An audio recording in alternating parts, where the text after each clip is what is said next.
2014 March மாதம் ஜார்க்கண்ட் மாநிலத்தை சேர்ந்த அங்கே இருக்க மலைவாழ் மக்களை சார்ந்த பனித் பிரசாந்த் ஒருத்தவர் போனி பசாரில் உள்ள ஒரு ஸ்டேஷனில் ஒரு கம்ப்ளைண்ட் கொடுக்குறாருங்க.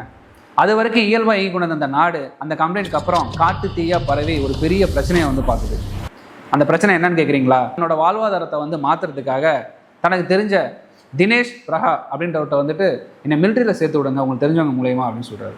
உடனே தினேஷ் பிரகா என்ன சொல்கிறாரு, ஒரு ரவி போத்தான்னு ஒருத்தர் இருக்காரு, அவர் எக்ஸ் மிலிட்ரி ஏஜென்ட் அப்படின்னு சொல்லி அவர்கிட்ட நான் உங்களை அறிமுகப்படுத்தி விட்றேன், அவர் உங்களை கண்டிப்பாக சேர்த்து விடுவார், அதுக்கு குறிப்பிட்ட தொகை கேட்பாரு அப்படின்னு சொல்கிறாங்க.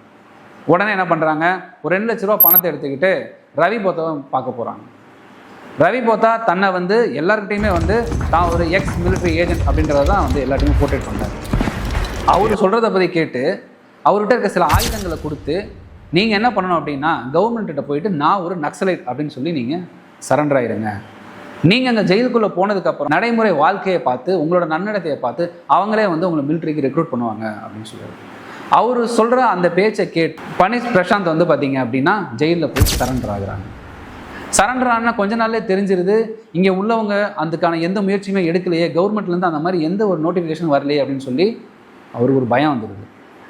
உடனே என்ன பண்ணுறாரு, இமீடியட்டாக அங்கேருந்து தப்பிச்சு வெளியே போனி பசாரில் உள்ள ஸ்டேஷனில் கம்ப்ளைண்ட் கொடுக்குறாரு.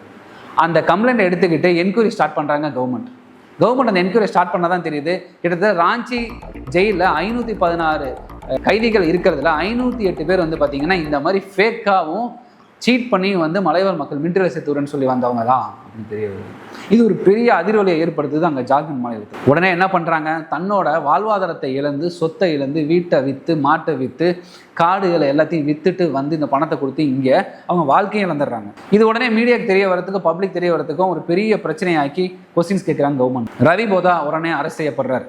ஆனால் இந்த சம்பவத்தில் பல கோடிகள் புரண்டிருக்கு. இதில் பல முக்கியமான பிரமுகர்கள் இருக்காங்க. ஆனால் அவங்க யாருமே இன்னைய வரைக்கும் அதில் சரண்டர் ஆகலை. கடைசியில் நடந்தது என்னன்னு கேட்டிங்கன்னா அப்பாவி மக்கள் மலைவாழ் மக்கள் பாதிக்கப்பட்டது தான் மிச்சம். இதாங்க நம்ம தண்டகாரண்ய படத்தோட கதை. ரஞ்சித்தோட நீலம் ப்ரொடக்ஷனில் ஆதிரை எடுத்திருக்க படம் தாங்க தண்டகாரண்யம். அவர் யார் தெரியுங்களா? 2ஆம் உலகப் போரின் கடைசி குண்டு எடுத்தார் பாருங்க, அந்த ஃபேமஸ் டைரக்டர் தான். ஸோ கண்டிப்பாக தேட்டரில் பாருங்கள். தேட்டரில் மிஸ் பண்ணிட்டீங்கன்னா ஓடிடியிலாவது பாருங்கள்.